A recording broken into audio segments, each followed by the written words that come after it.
Antigamente, a geração V, ou até mesmo a geração X, dizia que de graça até injeção na testa.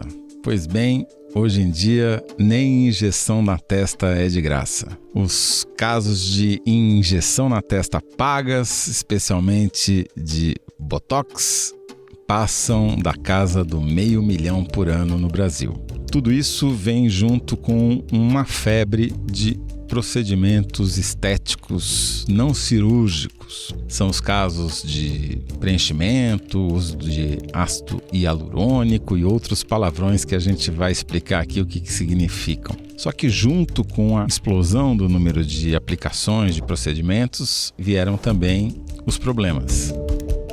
De um lado, a falta de regulamentação, a superposição de várias profissões aplicando e fazendo esses procedimentos, desde médicos, cirurgiões plásticos e dermatologistas, até biomédicos, cirurgiões dentistas e que tais. E do outro, às vezes até a importação ilegal dessas substâncias que vão ser aplicadas nos pacientes. Tudo isso mostra um quadro em que o Brasil já é vice-campeão mundial desse tipo de procedimentos, só atrás dos Estados Unidos, o que projeta problemas cada vez maiores, já que cresce a razão de quase 1/4 o número desses procedimentos a cada ano.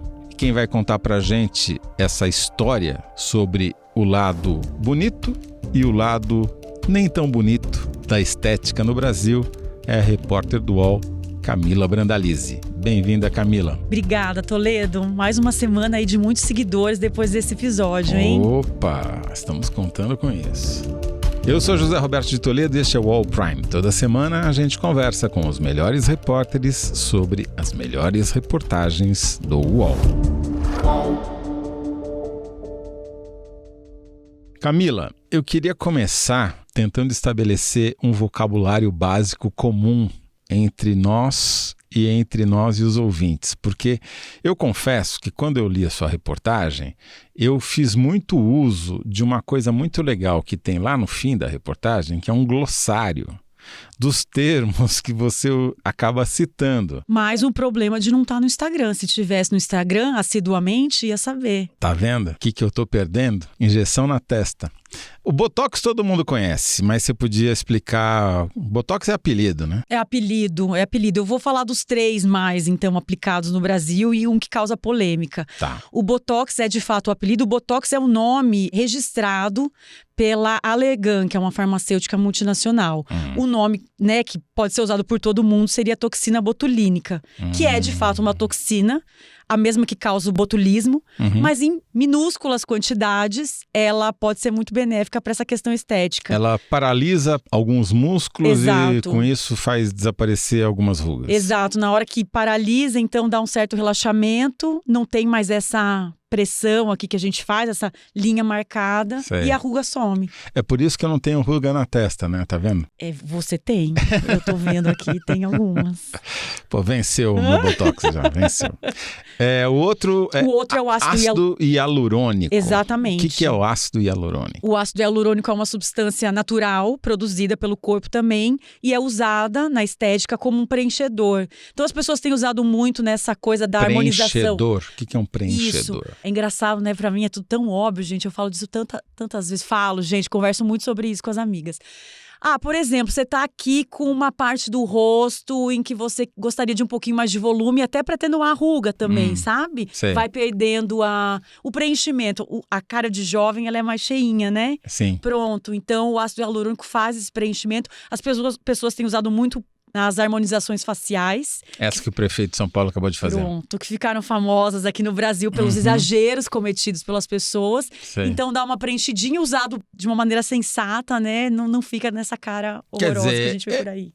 Tudo isso daqui é uma espécie de veneno, que você precisa usar em dose certa para não... Exatamente. Como toda droga, aliás. Exatamente. Né? E tanto o Botox quanto o ácido hialurônico, eles são absorvidos pelo corpo. Você falou o Botox está vencido, realmente. Depois de 3, 6 meses, ele perde o efeito. Então tá explicado. Por isso que você tá com as rugas. Exato. Bom, e os bioestimuladores de colágeno? É uma substância natural também, que incita o corpo a produzir colágeno, que é o que dá firmeza para a pele. Perfeito. E aí eu queria citar também o PMMA, não vou falar a sigla aqui porque não precisa. Esse eu achei que era, quando eu vi a primeira vez, eu achei que você estava se referindo a algum tipo de arte marcial, mas não é bem isso, né? Não é. O PMMA é o polimetilmetacrilato. Já falei aqui a sigla. Palavrão É um palavrão, a gente fala só PMMA, é uma substância plástica, diferentemente das outras, não é natural, não é absorvida pelo corpo. É sintética? É sintética, é usada para preenchimento também. Mas você preenche o rosto com coisas sintéticas?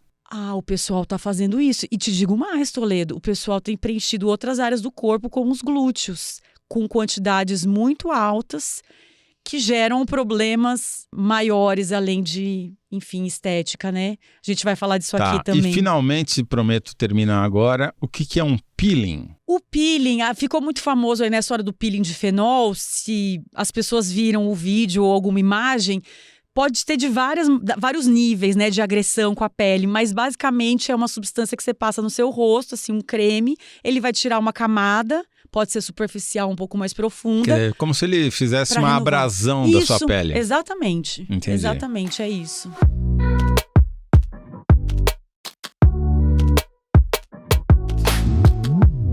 Então, agora que já todos sabemos o significado de palavras que serão muito usadas ao longo deste programa, já dá pra gente conversar. O que tá pegando? Qual que é o problema? São só esses casos extraordinários que a gente vê na imprensa, em geral trágicos, ou isso é uma febre mesmo? É uma febre, Toledo. Os casos trágicos, né, o que aparece normalmente alguém que morre ou fica muitos dias internado, alguma situação muito grave, mas pequenos problemas têm acontecido muito e algumas pessoas vão para a justiça para, enfim, pedir o dinheiro de volta ou até pedir que o profissional pare de trabalhar pelo dano que causou, né? Quer dizer, baseado na sua navegação no mundo virtual e real, você foi atrás de descobrir o tamanho dessa febre. Exatamente. Isso? Começou quando eu fui num evento da Allergan, que é a empresa detentora da marca Botox, e um dos médicos que estava lá falou sobre o submundo, não usou esse termo, mas ele falou, a gente tem um mercado muito evoluído de procedimentos, com excelentes profissionais, o mercado brasileiro é uma referência. Por outro lado, tem um universo onde já se perdeu o controle. Tá. Vamos falar um pouquinho dos dois universos, Tá só para a gente ter uma comparação. Esse universo que ele elogiou, que é muito avançado, que está num parâmetro internacional, quem são os profissionais que trabalham nele? Normalmente são dermatologistas. Médicos. Médicos, é. Tem também outros profissionais que são autorizados. É difícil falar que são autorizados, porque eu já vou entrar então na lei para as pessoas entenderem. A lei brasileira diz que só médico pode fazer procedimento invasivo. Muitos médicos dizem que uma injeção, um botox, que é só uma injeção na testa, como você falou, é literalmente isso, é invasivo. Outros conselhos... Não, mas até aí o farmacêutico aplica injeção. Pronto, mas aí o que acontece? O invasivo é assim, você abrir um canal no seu corpo entre uma parte e outra, entre um órgão e outro. Abrir um dente também é invasivo. Então, por isso o dentista... cirurgião dentista pode. Mas a polêmica é essa, Toledo. Ninguém sabe a resposta. Não tá delimitado. Então, quando acontece uma coisa muito grave, aí vem o Conselho de Medicina falar, não podia ter feito. Mas pode. Mas quem pode, então? Tudo bem, no conceito estrito seriam só os médicos com certificação do Conselho de Dermatologia. Isso. Fora da briga, né? Essa briga, quem pode comprar essas substâncias e quem pode fazer curso, quem pode aplicar. Vamos lá. São, então, cirurgiões dentistas com formação na estética, os estetas. O cirurgião dentista a gente consegue entender, porque eles eles não estudam só os dentes, eles estudam toda a boca, o rosto, anatomia, exatamente. Né? Perfeito. O que mais? Tem o cirurgião dentista, mas ele tem que ter formação em estética também. O profissional de estética, então, tem um curso para se fazer. De nível superior. Isso, de nível superior. Tem biomédico, farmacêutico também. Explica um pouquinho o biomédico, porque o biomédico é uma profissão, não vou dizer que ela é relativamente nova, mas ela se tornou famosa mais recentemente, né? Acho que ampliou muito a oferta de cursos de biomedicina. O biomédico, apesar de biomédico, ele não é médico. Não. não é médico. Aí você explica, não tem muito o que explicar, né, Toledo? É isso aí. Não, é importante, porque o biomédico não é médico. Ele não Não faz, é ele não tem médico. registro no Conselho Federal de Medicina, nem regional, nem nada disso. Apesar do nome, Sim, entendi. tem entendi médico seu no ponto. nome, entendeu? Mas não é médico. Não, ele não é médico, não é essa área de atuação, mas aí ele tem essa formação superior. Ele é considerado um profissional da saúde, com uma formação em estética, ele pode fazer isso. Tá. Quem mais? Eu falei, então, é médico, biomédico, farmacêutico, cirurgião dentista, dentistas no geral, na verdade. Farmacêutico também. Farmacêutico também. Desde que tenha algum curso de estética. Isso assim, seguindo minimamente as regras. Tá. A questão é que o brasileiro, sendo obcecado por estética como é, e as pessoas vendo um mercado e querendo abocanhar isso também, tem muita gente que faz uma formação rasa, de 20 horas pela internet, compra o produto, não precisa comprovar, porque quem está vendendo não pede. Isso que eu ia te perguntar. Porque o produto, ele, como você mesmo disse, ele envolve riscos desse mal utilizado, né? Exatamente. Então, em tese, apenas pessoas com a formação necessária para saber compreender os riscos que ele implica poderia comprá-lo, mas não é bem assim? Não é bem assim, Toledo. E uma das coisas que mais me surpreendeu nessa apuração foi que é muito mais fácil do que eu imaginava. Então, para você ter uma ideia, eu conseguiria comprar um Botox. Eu criei o boleto, não paguei, mas eu entrei num site, fingi que eu ia comprar, criei o boleto, me passei por uma pessoa, enfim, me inscrevi num curso e a minha conclusão foi que em 3 dias eu podia estar aplicando Botox nas pessoas. Camila, você devia ter me avisado, porque como o meu já venceu... Eu podia estar aplicando aqui em você depois da gravação, você já podia né? estar fazendo isso. Agora, Camila, então eu vou cortar agora que você já explicou o que é o mundo que supostamente é o mundo legal, né, desse mercado, eu queria cortar abruptamente e ir para um caso específico que você relata na sua matéria, que me chamou muita atenção, por causa de uma frase, que é uma pessoa que sofreu uma consequência muito negativa por um procedimento ao qual ela se submeteu, e você entrevista uma pessoa que essa pessoa diz, olha, na nossa profissão a gente tem um mantra, que você só pode fazer aquilo que você é capaz de reverter. Isso. Explica qual é o caso e por que não foi revertido. Esse caso foi difícil quando eu vi. Esse caso foi de uma moça que ficou cega por causa de uma aplicação de ácido hialurônico mal feita. A pessoa que disse isso foi a advogada dela, que é especializada na área da saúde. Conta a história desde o começo. Conto. A mulher foi lá, ela queria fazer um preenchimento. Ela é médica, moça? A vítima? A vítima é médica. Uau. E ela foi num cirurgião dentista, que até então tinha ali todo, né, tava gabaritado para fazer esse tipo de coisa. Eu acho que ela foi fazer algum preenchimento, se eu não me engano, no nariz. Nariz. Isso. Com ácido Com hialurônico. ácido hialurônico, exato. Tem um nome, como é que é? Rinomodelação. Então, pra você não fazer a cirurgia, cortar nada, você aplica isso aqui E muda o formato do nariz? Muda o formato, muda toda a aparência, assim, sabe? Pode deixar ele mais uma pontinha, etc. E aí ela conta no processo, né, que a gente teve acesso, ela teve um AVC. Acidente vascular cerebral. Durante a aplicação. Durante. Uma coisa que ela conta ali, que ela contou pra polícia, ela lembra de ouvir o dentista falando assim, eu tenho a hialuronidase, que é uma enzima que tira a ação do ácido hialurônico. Só me explica uma coisa, o ácido hialurônico é aplicado por uma seringa. Por uma seringa, é tudo injeção que a gente tá falando. É injeção. E daí o cirurgião dentista, que a médica procurou para fazer o procedimento, aplicou essa seringa, com a agulha da seringa, no nariz dela ou em algum lugar do rosto. E daí entrou em algum lugar que não deveria ter entrado. Isso, já vou te contar. Fica aqui com a gente, eu já vou te contar. Não, é porque ela falou uma coisa que me deixou muito chocada. Ela falou assim que na hora ela já começou a passar mal e ela lembra do dentista falar assim, eu tenho essa enzima que inibe a ação do ácido. Mas eu não sei se está na validade. Meu Deus. Você imagina você passando mal e um médico, um dentista, enfim, um profissional te falar isso. Tô lascada. Nessa hora, quando eu li, eu falei, meu Deus, imagina que essa pessoa não passou. Bom, foi pro hospital. Aí o que você descobriu? Que ele aplicou num nervo Foi numa artéria, né? Uma artéria. Alguma ligação ali que isso não poderia ter sido aplicado. E aí caiu na corrente sanguínea. Pronto, e deu errado. E aí pegou um nervo óptico. Por isso que eu falei nervo. Pegou um nervo óptico e aí ela ficou cega de um olho e tá sem conseguir enxergar até hoje. Quer dizer, ela sofreu um AVC, um acidente vascular cerebral, e ainda perdeu a visão num dos olhos. Exatamente. Perdeu e explicitamente por causa disso, não foi? Explicitamente por causa disso. Causa direta. A alegação dela é essa, o processo ainda está tramitando na justiça, mas assim, aconteceu naquele momento. E a defesa do dentista? Ele nega que ele não fez nada de errado. Essa é a alegação. Entendi. A defesa é que o que aconteceu com ela não tem conexão com o procedimento. Exato. Assim, eles vão tentar comprovar que não é isso, né? Entendi. E aí, a frase da advogada qualquer? Na saúde, você não pode fazer nada se você não souber reverter. E a advogada, como é muito especializada nessa área, ela até explicou. Ela falou assim, ele devia ter feito uma sucção na área, alguma coisa assim, para ver se tinha alguma veia, artéria nessa região. Se saísse algo, acho que sangue, no caso, não poderia ser aplicado ali. E o pior de tudo é, ele não sabia como fazer para fazer ela voltar ao normal. Reverter o processo.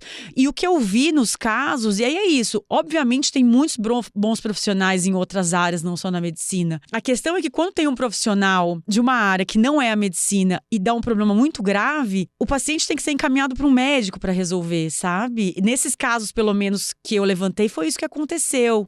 Então, essa pessoa não sabia resolver. O que eu mais ouvi foi elas falando assim, eu falava com a dentista, falava com a farmacêutica, ela dizia, não, isso é normal. De repente, a pessoa ia ver, um dos casos, ela tinha colocado PMMA, então o que tinha acontecido não era normal. Ela teve uma necrose na pele do nariz, teve que tirar um pedaço da pele do nariz. Ela fez um preenchimento com aquela substância sintética, PMMA, e necrosou o nariz. Necrosou o nariz, teve que tirar uma parte. Outra teve uma infecção por má higiene na hora da aplicação do ácido hialurônico também. Então, assim, não é só o produto em si. Má higiene da agulha. Isso, exatamente. Ela teve uma infecção tão grave que o tratamento com antibiótico durou 6 meses e ela tinha que fazer exame todo mês por causa do risco de sepse, né? Que é a infecção generalizada que a gente chama. A gente pensa que é só uma injeção, que é só uma agulhadinha. Quando vai ver, pode acontecer uma coisa muito grave.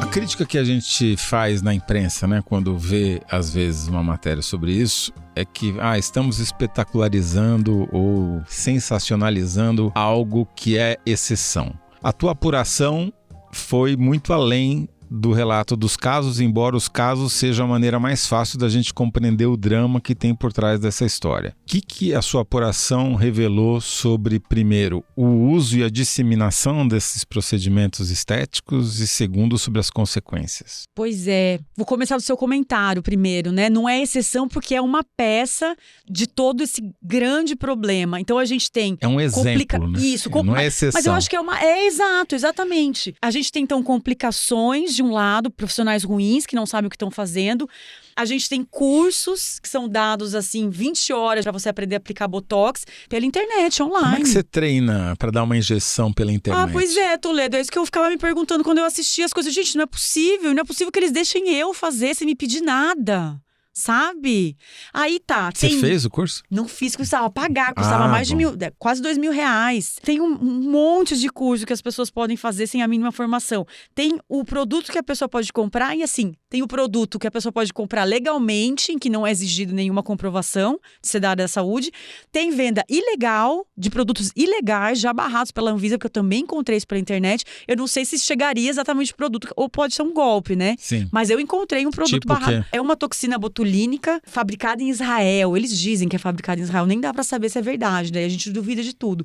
Um valor mais baixo que o Botox mais famoso tava lá pra ser vendido. Nesse cenário todo, a gente tem esses casos de complicações, porque não dá pra saber que curso que essa pessoa fez, como que ela sabe, onde que ela comprou esse produto, sabe? Então, a gente você começou falando sobre os dois universos, né? O universo legal e o universo paralelo, digamos assim, né? Exatamente. Dá pra dimensionar? Eu vi que na tua matéria tem um gráfico mostrando que, ao contrário dos Estados Unidos, onde aqui caiu, tem aumentado. Pronto, eu acho que dá para ter uma ideia em cima desse número, porque esse número é da Sociedade Internacional de Cirurgia Plástica e Estética. Qual é o número? Nossa, mas ele não deixa nem eu terminar as frases, né, gente? Desculpa, que é man-rupting. É o interrupting. É porque eu acho que é uma boa explicação aí para as pessoas entenderem. E esses dados, eles dizem respeito só a médicos, só a procedimentos aplicados por médicos, mas a gente consegue ter uma ideia do universo, de onde que a gente está. Então, nos Estados Unidos, que ainda é o primeiro lugar de aplicação de procedimentos não cirúrgicos, botox, tudo isso que a gente está falando, do ano passado para cá, caiu 24%. E no Brasil, o número desses procedimentos aumentou 23%. Isso me chamou muita atenção, que você consegue imaginar assim, bom, realmente tem uma demanda absurda, a gente é obcecado por aparência aqui, invariavelmente. Só para ilustrar, então, estou lendo o gráfico da sua reportagem. Tá. De 2022 para 2023, o número de procedimentos feitos por médicos, procedimentos estéticos não cirúrgicos feitos no Brasil, aumentou de 970 mil para 1.200.000. Exatamente. Quer dizer, mais de 200 mil a mais em relação ao ano anterior. Aí tem outros problemas que não entraram na minha matéria, porque a gente estava lidando com casos assim de saúde, né? Não aparência, apesar de ser saúde mental também, mas enfim. O Botox, ele pode dar muitos problemas, se mal aplicado, na aparência. Então, muita gente contando que fica com o olho caído, porque foi aplicado num ponto errado, ou que não fez efeito, a pessoa foi lá e pagou. É caro, né? A pessoa foi caro lá, quanto, é assim? É caro. Você não faz? Como é que você não sabe? Era só uma piada. Ah, tá. Eu diria, assim, que uma boa aplicação é uns R$1.000, R$1.500. Eu faço. Eu gosto muito, mas faço com uma médica, a médica da minha família, porque eu morro de medo de ficar com um olho para baixo e um olho para cima. E é nessa faixa que eu pago também. Eu estou atestando que a Camila tem os dois olhos olhando na mesma direção, no mesmo eixo. E não tá maravilhoso, além de tudo? E sabe o que me pega, Toledo? Eu vou desviar um pouco disso porque eu acho que é um bom assunto. É um produto muito bom, se bem usado. Ele faz a gente se sentir muito bem, sabe? Tanto que eu aplico. Eu tava muito triste depois da pandemia, porque eu acho que a tristeza de ficar em casa aquele tempo todo fez minha cara derreter. De verdade. E quando eu apliquei, eu me senti tão bem, assim, sabe? Quando eu me olhei no espelho. Então, tem uma coisa, assim, quer dizer, de tem um boa sensação. motivo para ter 1.200.000 aplicações. Exato, exatamente. O problema é que é muito caro. E todo mundo quer ter acesso. Só que aí, as pessoas se aproveitam disso, fazem um preço mais baratinho, aplicam e acontecem essas coisas.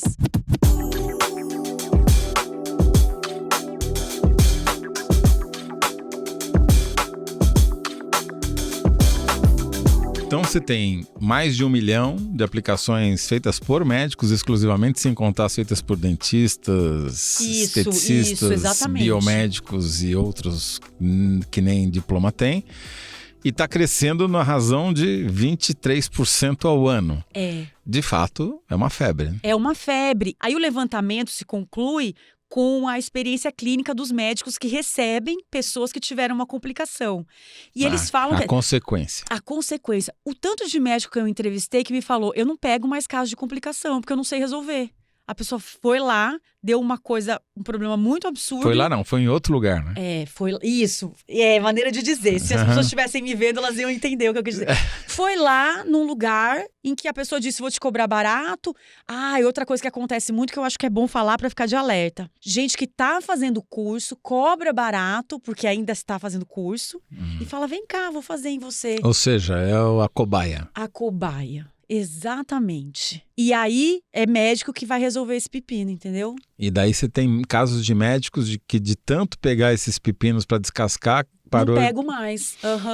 Vários me falaram isso. Por quê? Primeiro que eles têm que fazer um estudo para saber o que aconteceu, o que foi feito de errado. Tem um caso, por exemplo, que a gente fala que a paciente nem foi informada de que seria colocado PMMA no lábio dela para preencher. Ela achou que ia ser ácido hialurônico. Aí, quando ela foi no médico, o médico fez uma biópsia e aí falou, é PMMA.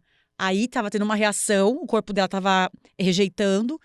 O PMMA, ele gruda no corpo, ele gruda no músculo, ele gruda no organismo. Tem que tirar o pedaço. Então, ela tirou o pedaço da boca. Ela tá sem o lábio superior. Tirou? Extraiu? A Mariana, cortou fora? Cortou fora. Mariana Michelini é o nome da personagem, que inclusive fez agora a 3ª cirurgia para reconstrução. E ela é uma das que alerta sobre os perigos de fazer procedimentos com profissionais não capacitados. Então, a primeira coisa que ele fez foi tirar um pedaço, encaminhou para São Paulo no laboratório, né? E veio que era esse PMMA. E aí, gente, sem saber o que era isso, a primeira coisa que eu fiz, pesquisar no Google, né? Nossa, aí eu não dormia. Aí foi aqui na minha casa sozinha, eu não dormia, porque eu achei que eu fosse morrer. Porque o que via lá no Google? Mulher que morreu. E não teve o que se fazer, teve que remover. Porque eles falavam que nem a lâmina do bisturi cortava direito, ele trocava a lâmina, porque ia perdendo o corte de tão duro. E aí arrancou tudo isso daqui, né? Essa pele que você vê estava aqui. E eu fiquei lá uma noite no hospital e assim, parece que tirou uma pedra das minhas costas, sim. Essa que você acabou de ouvir é a Mariana Michelini. Eu estou vendo aqui na sua reportagem, tem uma comparação, um gráfico comparando as intervenções para aplicação de toxina botulínica, né, Botox, e do ácido hialurônico. O Botox ainda é o campeão, mas o ácido hialurônico está ali perseguindo bravamente. Perseguindo bravamente, eu acho que tem a ver com a febre das harmonizações faciais. Explica, então, por que o ácido hialurônico é mais usado nessas tais harmonizações faciais? E, por favor, me explica o que é uma harmonização facial, porque eu leio isso, né? Mas eu não consigo entender. Toledo, porque eu vejo o resultado e não acho muito harmônico. Não harmonizou, né? Mas é isso mesmo. Sem julgar ninguém, cada um faz o que quer da própria vida. Mas criou-se a teoria de que muitas faces de pessoas que procuravam profissionais não estavam harmonizados. Então, o nariz, né, saindo aqui do... Destoava, exatamente. Faltando aqui um maxilar mais marcado, alguma coisa assim. Tem uma linha do maxilar mais dura, assim, mas... Você vê que o pessoal não fica assim, parece umas guelras de peixe aqui. Isso que eu falei que eu não ia julgar. Ai, gente, eu não quero perder seguidores no Instagram por causa dessa entrevista. Sei, quer dizer, aquela linha de ator de cinema, assim. Pronto. Só que o que acontece? Às vezes é feito de uma maneira muito exagerada. Eu acho que, de novo, a gente volta com esse tema das redes sociais. Muita gente, eu acho que fez pra chamar atenção, pra gerar engajamento, pra ficar feio mesmo, sabe? Só que começou a virar esse burburinho de harmonização facial e, bom, não gosto do meu nariz, eu acho que meu queixo tem que ficar um pouco mais pra frente, vou fazer isso, vou procurar um médico pra fazer. Isso muitas vezes é feito com ácido hialurônico, como eu falei, preenche, né? Então, um queixinho Noel rosa, você vai lá e coloca um ácido hialurônico pra ele ficar um pouquinho mais pontudinho. Aquela bolinha, que é genética, ainda não acharam um jeito de fazer. O furinho, o furinho no queixo, acham. Dá um jeito. Se você quiser, eu posso até te indicar alguém, brincadeira. Agora, e o Brasil é o segundo país do mundo nesses procedimentos injetáveis? É o segundo, só perde para os Estados Unidos, né? Que daí o que eu te falei foi o que me chamou a atenção, a diferença de um ano para o outro. Sim. Só que isso, Toledo, é engraçado. Essa pesquisa da Sociedade Internacional de Cirurgia Plástica, ela sai todo ano, mais de 10 anos, dá pra dizer, acho que desde 2015. E o Brasil sempre esteve no topo com os Estados Unidos. Sempre foi o primeiro em cirurgia plástica. Primeiro? É o primeiro em cirurgia plástica. Não tem nenhum lugar no mundo que faz mais cirurgia plástica do que no Brasil? Não tem, Toledo. Quer dizer que nós estamos atrasados nos procedimentos estéticos não cirúrgicos. Mas como você pode ver, estamos correndo atrás, né? Sim, chegaremos lá. Ainda é muita diferença. É que nos Estados Unidos aí tem 4 milhões, né? 3 milhões. Exatamente, ainda é muita diferença. Caiu para 4 milhões e 400, já chegou a ser 5 milhões e 800. Exato. Esse estudo é uma referência, todo ano a gente vê, A gente está fazendo analisa. piada aqui, mas é muito sério isso, porque... É muito sério. Além das tragédias e dos dramas pessoais, o fato de o Brasil já ser campeão mundial de cirurgia plástica sugere que a gente ainda vai crescer muito nesses procedimentos que não são cirúrgicos, porque se existe já essa demanda para fazer cirurgia plástica estética... Ai, Toledo, eu tenho quase vontade de chorar quando falo isso, é verdade, porque me dói profundamente. Essa área de procedimentos, esse tema, eu gosto muito porque ele reflete diretamente a maneira, principalmente como a mulher é vista. O que é belo, o que é uma mulher bonita e que valor se dá para isso. Então, a gente ter essa medalha de ouro não é uma boa notícia. Para mim, é uma notícia muito triste. E sim, vai piorar, porque cada hora eles inventam uma coisa diferente. Cada hora tem um procedimento novo. Então, os não cirúrgicos, por exemplo, apesar do Botox estar sempre em primeiro, uma hora é bioestimulador de colágeno, outra hora é tratamento para celulite, entre os 5 mais, sabe? Sim. Toda hora se inventa alguma coisa, toda hora tem alguém nas redes sociais inventando um novo tratamento. Entendi. E dizendo que você não tá bonita do jeito que você tá, que você tem que fazer isso para ficar bonita e ser aceita.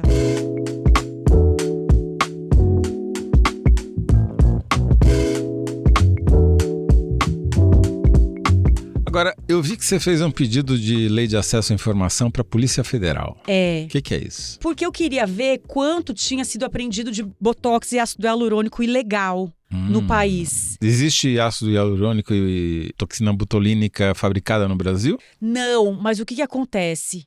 Tem regras para ser considerado legal. Para então, importação. Assim, a embalagem tem que estar toda em português.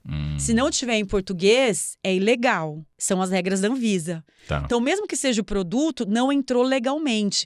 Como, teoricamente... Se alguém vai para os Estados Unidos e compra... Não pode. Não pode comprar. Não pode, porque são produtos que tem que ter um controle. Não pode ser comercializado assim à toa, como está sendo hoje, sabe? Sei. É uma tentativa de controlar essa comercialização. Você também tem outras estatísticas que corroboram essa ideia de que os casos que você mencionou lá no começo são exemplares e não exceções. Tem aqui na reportagem um trecho em que você diz que o número de casos de lesão corporal por aplicação incorreta desses produtos voltados para a estética e por exercício ilegal de profissões aumentaram muito desde 2022, é isso? Isso, quem me contou foi uma delegada da Delegacia de Repressão a Crimes contra a Saúde, de Curitiba. Pela minha pesquisa, é a única delegacia com esse foco específico do Brasil. Mas eu lembro de ter perguntado para ela, a senhora diria que aumentou o número de denúncias para esses casos de procedimentos injetáveis? E eu lembro dela falar assim, com certeza, aumentou muito. Então, assim, essa efusividade na resposta dela, foi por isso que eu coloquei, mesmo sem ter os números aqui, eu achei importante colocar, porque na prática ali realmente está aumentando. Sim, aumentou muito esses casos, porque são profissionais que são pessoas que estão se capacitando em lugares que não são adequados e aí passam a fazer procedimentos se intitulando doutores, se intitulando esteticistas, e quando nem curso de esteticista fez, né? Ou é o que eu falei, doutora. Essa que você acabou de ouvir é a delegada Aline Manzato. A Aline Manzato fala que um dos problemas é a falta de regulamentação. Dos cursos, né? Lembra que eu tinha comentado no começo, como cada um posso fazer um curso de 20 horas pela internet? Bom, foi o problema da mulher do peeling de fenol, né? Uma esteticista daqui de São Paulo foi fazer um peeling de fenol. O fenol é uma substância super abrasiva. Essa é proibida a venda para pessoas que não são médicas. Só médico pode usar.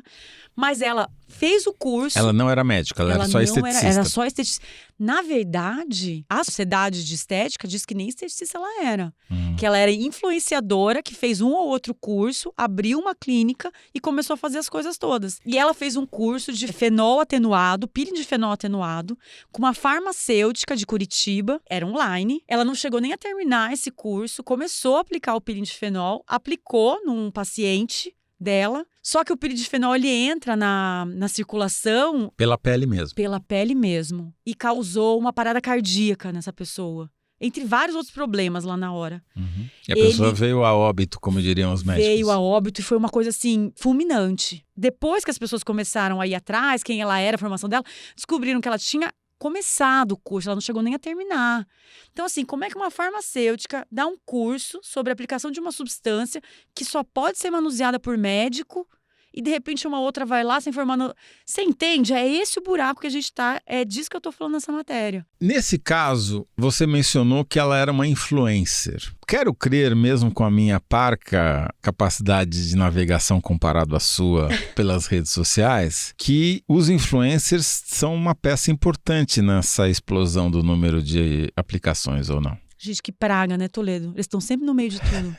Eu fico impressionada. A gente falando das bets na outra vez, agora é isso. E obviamente, né, que hoje em dia a gente está tendo um pouco mais de noção, mas tem gente que não tem, que vê o antes e o depois de uma influenciadora esteticista, que nem é esteticista, e acredita. Eles têm, sim, uma parte fundamental.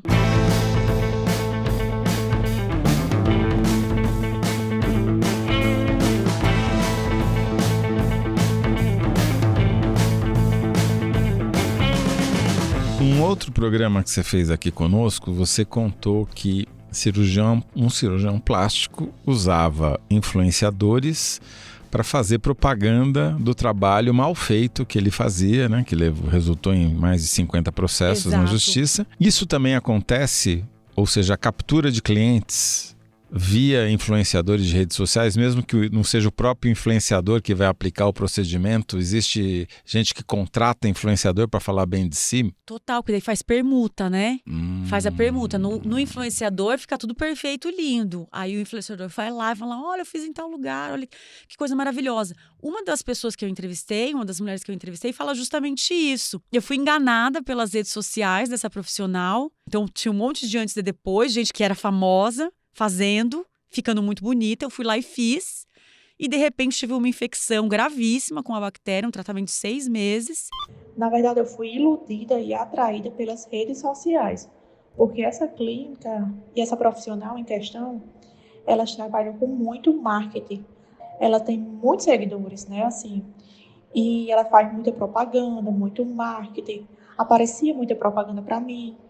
Muitas blogueiras, assim, digital influencer da minha cidade fazia propaganda dessa clínica. Então, eu fui atraída por isso. O meu rosto começou a inchar e vinha pro olho, era um inchaço, assim, em um lado do rosto. Aí eu me aperriei e mandei de novo foto. Aí ela disse, é normal, não vejo por que se preocupar. Essa que você acabou de ouvir é a Kelly Francelino. Camila, como dá para tentar minorar esse problema? O que é preciso fazer? O que tem de legislação? O que falta de legislação? O que tem de regulamentação? O que falta de regulamentação? Toledo, eu vou falar a conclusão que se chega com a minha apuração. A lei não vai mudar, a lei vai continuar como está. Os órgãos competentes não dão conta de fiscalizar tudo. Não dá para dizer, porque o CFM, porque não sei o que. Não dá, não tem como. Isso... Os órgãos competentes é o Conselho Federal de Medicina, o Conselho, a Sociedade. Saúde, sabe? Não dá, é muita coisa. Infelizmente, nesse caso, a responsabilidade vai ter que ser um pouco transferida para o paciente. Eu entendo que não é culpa de ninguém que sofreu qualquer complicação, ter passado por isso, mas a gente, como paciente, precisa se informar melhor, ter um pouco mais de noção para onde a gente está indo, perguntar para a pessoa tudo que ela está aplicando, precisa ter um pouco mais, sabe, de envolvimento. Infelizmente, eu acho que não é o ideal, não sou a favor disso. Eu acho que quem tem que ter responsabilidade é o profissional, mas o paciente, nesses casos, infelizmente, precisa tomar um pouco mais as rédeas aí da situação. E talvez uma pergunta importante para o paciente fazer ao profissional que vai realizar o procedimento seja aquela que a advogada mencionou. Se der errado, você é capaz de reverter sozinho ou precisa me levar no pronto-socorro? Excelente, Toledo, excelente, porque dá errado, dá. Essas coisas dão errado, acontece. Mas a pessoa vai saber reverter, vai saber fazer alguma coisa para não piorar a sua situação? Ou ela vai falar, não, isso é normal, e você vai ficar lá sofrendo, como aconteceu com as pessoas que eu conversei? Mal comparando, é o que acontece, por exemplo, quando as pessoas têm que fazer aquele exame colonoscopia. Em geral, é feito num hospital ou numa clínica médica capaz, porque pode dar errado a colonoscopia também, né? Você pode ter uma perfuração involuntária do intestino durante o exame, né? Deus é mais, eu nunca fiz. Essa eu não sei, trocando informações aqui com o Toledo. E é por isso que é feita sempre num ambiente que seja capaz de atender uma emergência. Entendi. O fenômeno é a mesma coisa, tem que ser feito no hospital, numa clínica que tenha todo o aparato, até para reavivar a pessoa se ela tiver um problema grave. Desculpa, Entendi. Você queria falar mais alguma coisa? Não, só queria comentar então, porque também seria mais um exemplo de possível regulamentação do conteúdo das mídias sociais, né? Porque se trata de propaganda enganosa. Infelizmente, parece que é repetitivo falar disso, mas é exatamente isso. Eu queria só falar mais uma coisa. Os órgãos competentes que eu comentei, eles fiscalizam quando tem um problema fatal, quando há uma morte, algo muito grave. Aí, por exemplo, o CFM entrou com uma ação contra a pessoa que deu o curso para a mulher do peeling de fenol. Então, essa pessoa foi proibida de dar curso. Essa questão dos cursos também é importante. Isso eu acho que podia ter algum envolvimento para cortar, porque aí, pelo menos, ela não vai saber nem como começar a fazer esse profissional que está se aventurando nessa área sem ter capacitação, sabe? Entendi. Talvez por aí pudesse ir alguma coisa. Camila Brandalize, muito obrigado mais uma vez pela sua participação no All Prime. Acho que mais um assunto muito importante de interesse público que você traz aqui e de interesse do público também, né? Porque se tem tanta gente fazendo, é bom fazer direito. Exatamente. E para as pessoas se aprofundarem mais, onde é que elas primeiro podem ler a sua reportagem? Elas podem ler na seção All Prime do UOL e o vídeo também pode ser visto no canal do All Prime no YouTube. O que tem no vídeo? Eu Pior que tem eu mesmo, gente. Eu começo o vídeo explicando que se eu quisesse, eu podia largar a profissão de jornalista e daqui 3 dias começar a aplicar Botox nas pessoas. E aí, a sua reação a esse vídeo vai depender de quanto você confia na Camila Brandalize. Ai, melhor não, pra Botox não vai rolar, gente. Mas as minhas matérias podem confiar, é isso então mesmo. Tá certo, eu também assino embaixo. Muito obrigado, Camila. Até a próxima. Obrigada, Toledo. Até. E obrigado a você que ficou com a gente até agora. Eu sou José Roberto de Toledo e faço a apresentação do podcast UOL Prime. Hoje eu conversei com a repórter do UOL, Camila Brandalize. O roteiro é da Helena Dias. A captação é de Jefferson Barbosa. Montagem e desenho de som são de Lucas Zacarias. Trilha sonora composta por João Pedro Pinheiro. Trilha sonora incidental Epidemic Sound. Coordenação da Lígia Carriel e da Bárbara Falcão. O podcast é um produto do UOL Prime e o Diego Assis é o gerente-geral de reportagens especiais. A supervisão é do Murilo Garavello, diretor de conteúdo do UOL. Até a próxima semana.